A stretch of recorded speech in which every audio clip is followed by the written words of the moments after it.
It is November the 14th, 2016. I'm Dana, your host, nuclearproctologist.org. And you can find these videos throughout the entire friggin' internet, and we are extremely grateful. We are joined by our host. What's up? Little D, and Little D is good and ready to go. Lane says we got the stream up. We had problems with the stream for some reason this morning. And I was working hard. We're 5 minutes late on the stream. Good morning, everybody. Hi, folks. Let's get on. We got a new 30-minute show that we're going to be bringing it. And we're going to talk about reactors. Little D is... You bet your butt on I Unit don't. 1. Unit 1 caught fire, blew up and blew up, caught fire, blew up. And he'll tell us more You as the bet show your keeps. butt. So, Hell yeah. let's get rid of the music. Music is coming and going. We got all kinds of music for today's show. So, first off, we want to talk about... there's an easy way to do this. Once again, Little D will have his crazy little world. And Little D, of course, he's a homeless guy, a refugee, so we got him in here in the studio. Now, normally what a nuclear scientist, an academic, and the media has told you about man-made radiation. We're going to play some clips coming up. Now, this season 1 is meant, or season 1, this is like season 5 or something. These episodes are shit nuclear scientists say, right? The shit that nuclear scientists say. Okay, and trust me, some of it is just downright bizarre for nuclear scientists and academics and people in the know. First off, though, I'm going to play you a clip. It's bad quality. I boosted the audio, but this is about Japan and their speedy network. The Japanese government is poised to release information about the accident at Fukushima Daiichi that it initially withheld for fear of causing panic. The undisclosed data projects the spread of radiation from the nuclear plant. It's generated by a computer system called SPEEDY. The data predicts the release of radioactive substances based on measurements at various locations and weather conditions. A joint task force run by the government and Tokyo Electric Power Company says about 5,000 undisclosed pieces of data will be released starting Tuesday. The information will be posted on the websites of Japan's... Now, 5,000 models is what they're talking about of the radioactive fallout throughout Japan. Now, the reason they made those models is not because it's like walking in sunshine, or you get more radiation from eating a banana, or you get more radiation sleeping next to someone, etc., etc. No, it's not like that at all, even though the experts would tell you. Here's a story out of New York. A local researcher says radiation from Japan combined with higher levels of iodine the EPA found in Philadelphia's water 2 months ago may be killing young babies here. We're reporting Joe Mangano's research. Sorry, folks, I'll have the volume right from here on out. I don't know how that got past me. Not to alarm or cause panic, but to inform. It's enough time to suggest, not to conclude. Now, I cut that off. You probably got lost. They're talking about babies dying from iodine-131. There's 10 times more iodine-132 with every iodine-131. There's 30 times more iodine-133 compared to each iodine-131. And they ionize and radiate your thyroid glands 9 times more effective. But let's continue to play the research saying that babies are dying from Fukushima fallout. Yet. It's what the real benefit of this. It really is a red flag to be raised for more studies to be done. Still, the numbers are alarming. Number of infant deaths each week in Philadelphia has gone up 48%. Joseph Mingo. Now 48%. Wow. That's like huge, obviously, 48%. So Dana's going to be asking us a whole bunch of questions. Right, Dana? You're still there bopping around. And some of these questions can get pretty friggin' outrageous. So here's one of Dana's questions. Okay, Dana, I got a hypothetical.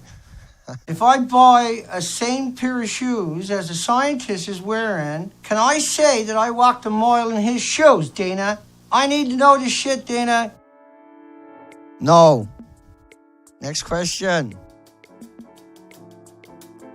If a scientist lies and nobody hears it, is it still a lie? If a tree falls in the woods and nobody hears it, did it make a sound? Yeah, it's still a lie, no matter how you try to look at it. Let's try one more question from Dana. Let me see what else. That's probably a little over the top. Ooh, Dana, Yeah, go ahead. Dana. Go ahead. If a scientist is in my community, a nuclear scientist, and he wants to have sex with my wife, where should I hang out to while he's doing it? Well, from what I heard, the best spot to hang out while nuclear scientists are having sex with your wives or your daughters, because you got to do that, is the nuclear priesthood. Wherever they go, they can do whatever they want. They're the nuclear priesthood. We'll show you some examples of that coming up here right this second. And the first example we got out of that was a man who, Robert Butnitz, he's a graduate of Yale, a graduate of Harvard, Berkeley, and worked at all the major institutions in the nuclear industry. Plus, he was with the government. So this guy is an authority on nuclear. Let's listen to his version. I'm going to talk about radioactivity because I'm going to explain what the significance was of the releases. I have to talk about the average dose to people in the United States, and this is true in Japan also. The average person, you and me and everybody else here, not counting medical radiation, we all get between 200 and 300 millirem per year. Millirem is a unit of radiation dose. And a lot of it comes from the rocks in the soil that we live on, and so it varies a lot. If you're in the Berkshires, you get more than if you're along the coast. And there's some cosmic radiation, and if you move to Denver, you get a lot more because it's higher and there's more in the rocks and more cosmic radiation. We had a granddaughter living in Boulder for a while in Colorado, and up there, instead of about 300, they get about twice that. So the natural sources of radioactivity, and a little bit from consumer products, are about 300 millirem per year. This is a guy from all the major institutions, and they all let him go out there and lie. That's all lies. Everything he just told you was right out of that list. Now, so if somebody tells you something, they're an academic or a journalist or anybody else, they've been doing it, same lie now for 70 years. These are it. These are the top-notch lies that we hear nonstop forever and ever. So you have to disregard everything they've ever said, ever, in their history, and that media. You can never go back and trust these people again, right? So, like, more radiation, eating potato chips. They're educated. They know better. They know it's not true. They know it's a fable. You get more radiation climbing a mountain. We were talking about we don't have terrorist laws because of mountains. We don't have terrorist laws because of potato chips. We don't have terrorist laws or nuclear waste sites for the interior of airplanes. If you're flying on an airplane and you get more radiation, then the airplane should be highly radioactive, yeah? But it's not. The biggest lie, of course, is radiation is everywhere. The people who tell you that are lying right to your face. They're lying. They're lying. They don't know how to stop until you call them out for their lies. Now, here's another lie that little D is going to make up about killer whales being emaciated. Think about how a bear hibernates and becomes emaciated in the spring, but then he goes and eats all kinds of food and he's fat again, and then winter he's really fat, and by spring he's thin again. That's not being emaciated, but that you can kind of draw a parallel. The killer whales don't do that. They don't go and hibernate. They can eat everything, seals and sea lions, but some people will disagree with that, like Dana. Dana, the killer whales are not starving to death. They're on hunger strike because they're sick of sea lions and seals and halibut, Dana. They're sick of sea lions and halibuts? That's a stretch. Not as bad as what we've heard from the nuclear industry. There's Dr. Raymond Gilmedy saying the jet streams are not real after Fukushima. Oh, I didn't turn it up. My apologies. Ki being potassium iodide. Unfortunately, it's probably not going to do them any good. Why not? Because here in New Mexico, we're not going to get exposed to any radioiodine. Dr. Gil May has researched radioactive respiratory health for 4 decades in New Mexico. He says this run on iodine is just unnecessary. We need to be able to put risks in perspective, and radiation is just one of the many risks that we suffer by living on planet Earth. Jeff Todd, KRQE News. Wow. So that's one of the big lies, right? It's one of the huge lies that we worry about constantly. Radiation is everywhere. Dr. Raymond Gilmedy from Loveless Respiratory Research Institute in New Mexico. And this is his resume. It's impressive. 94 studies on dogs. And guess what? 144 dogs in one study. Like every other study, every animal died. Every animal died in 5 years. But Gilmedy was telling you, don't worry about it. The jet streams are not real. And even if it's here, it can't hurt you. You're surrounded by natural radiation. Yeah, betrayal. Big, big betrayal. Incredible betrayal. So, hang on. Let's bring in little D and see what he got to say about the absurdity of how people think this day and age. Dana, my dog is pretty old. Should I donate him to scientific research rather than deal with him when he's old? No. But now, if you were Dr. Raymond Gilmedy, you'd be going, yeah, baby, send me your dog, right?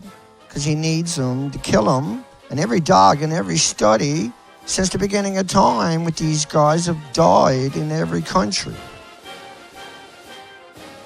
So there is a huge cheerleading squad for these people. And they don't need help because the whole system is designed to prop them up. But nobody really wants to hear that story about how all the dogs were killed off by these people, yeah? I'm going to turn that down a little tiny bit. So,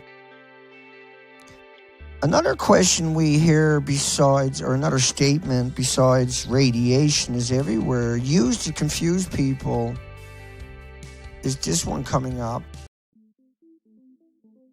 Dana, people say that there's all kinds of pollution in the ocean, like plastic, like pharmaceuticals, like oil spills, and so we shouldn't worry about Fukushima.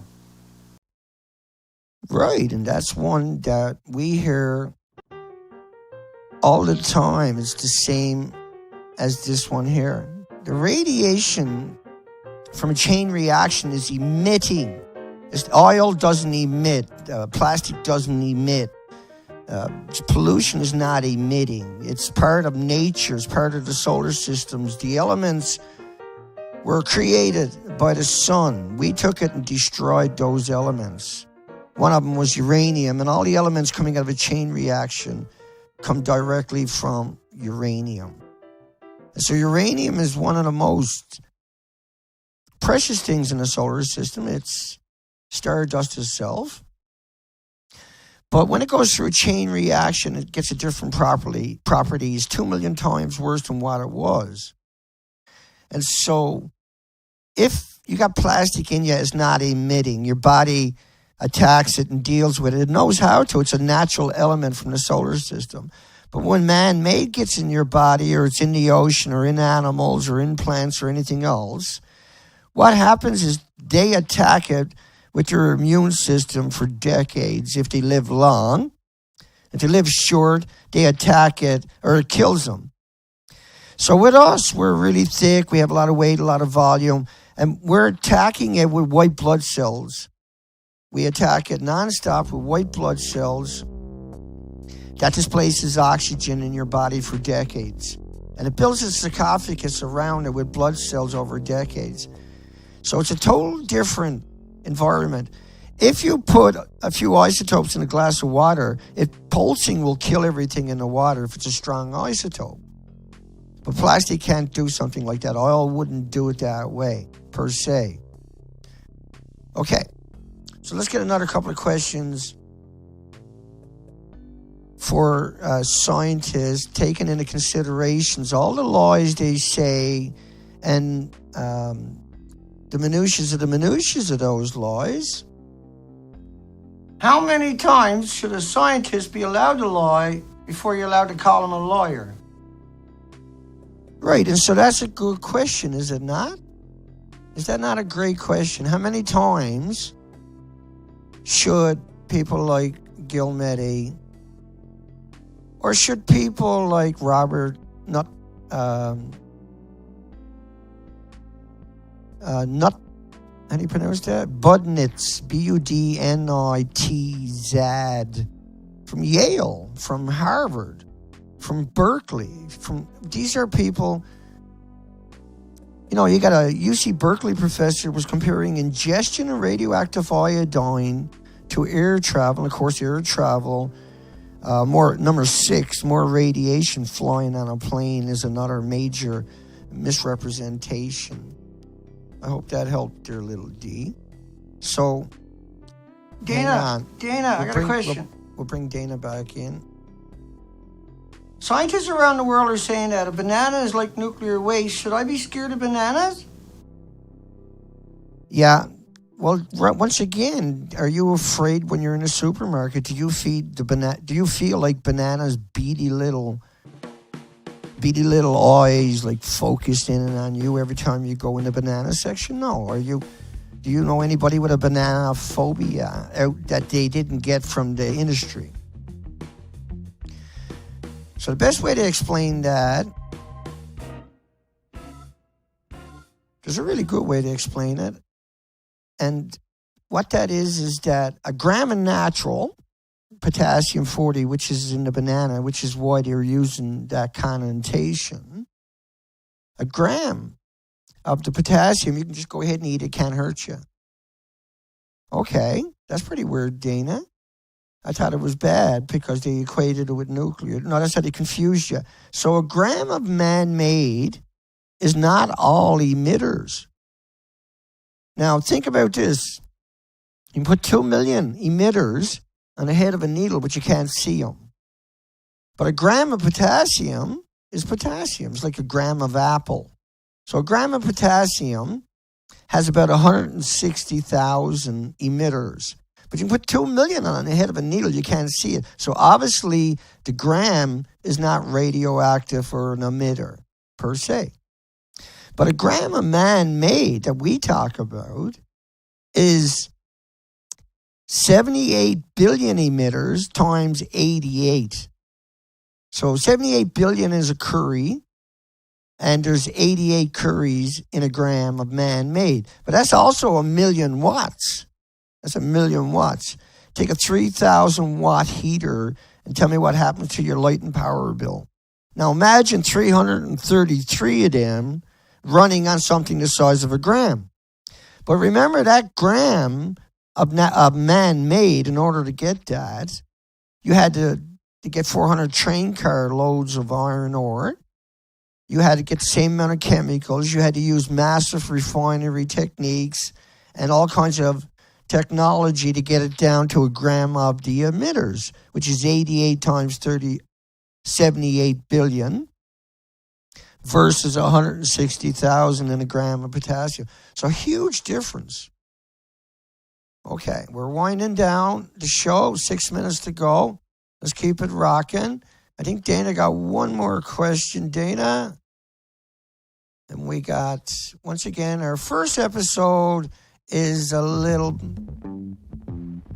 going to have a few little issues.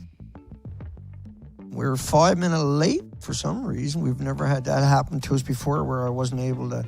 I had to re-log in. When was the last time you heard me say those words? Here's Dana's next question. Ooh. Dana, scientists are saying there's no such thing as the jet streams and it's too far away for Fukushima radiation to get here. And of course, that's one of the oldest fables we've ever heard. One of the worst fables we've ever heard. And we hear that a lot where people have said that. You heard Dr. Raymond Gilmedi earlier in the show. Oh, I'm on the wrong one. Earlier in the show, Dr. Raymond Gilmedi talking about how people think that they're protecting themselves by going off and getting Ki, but Ki being potassium iodide. Unfortunately, it's probably not going to do them any good. Why not? Because here in New Mexico, we're not going to get exposed to any radioiodine. Dr. Gil May has researched radioactive respiratory health for Killed 4 decades beagle in New dogs and Mexico. beagle puppies. He says this run on iodine is just unnecessary. We need to be able to put risks in perspective, and radiation is just one of the many risks that we suffer by living on planet Earth. So it's too far away and don't worry about it. So what you ended up with was somebody who falls into the 8 biggest lies. These are the 8 biggest lies. They're the most important lies imaginable. Besides the fact that Chernobyl was just 1/3, this is not a lie, was 1/3 the size of the reactors in Fukushima, 1/3. But there was only one reactor. It didn't have 6 reactor cores stored in the pool. Another thing about Chernobyl was it was vicious. 3 million kids permanently sick because of Chernobyl. Radiation sequesters in your muscles, in your organs, and in your bones, so it can't go away, right? But Unit 3. Now, you can see Unit 3. I know Dana got some input on Unit 3 as we wind down the show. Dana, on Unit 3? Unit 3? It's obvious. That's fine. I mean, they should start that right up. It only caught fire and blew up, and caught fire, blew up a few times. Right. I mean, and it not only caught fire and blew up. It's obvious. That's fine. It's fine. I mean, they should start that right up. But they can't do that because the building's actually blown up. But that's what you hear, along with these other narratives, is that now fake pictures of Reactor 4. I mean, my goodness, why in the world are they faking? Ooh, Unit 4, that's where they send the homeless, isn't it? That's where they send people they don't like, ain't it? Right. That caught fire, that blew up. It caught fire again. Oh, yeah, baby. It blew up. Right, and it do not look like the one on your Ooh, left. Unit 4, like that's where they send right. the homeless, isn't it? That's where they send people they don't like, ain't it? Right. That caught fire, that blew up. Right. Thank you. Once again, these are new shows. These are half an hour. We're at the end of the show. I know it was pretty disorganized for everybody. But once again, we made it through it. It takes all day to put this together, by the way. And so I'll be working all day for tomorrow's show. And it won't be long before we get the kinks out.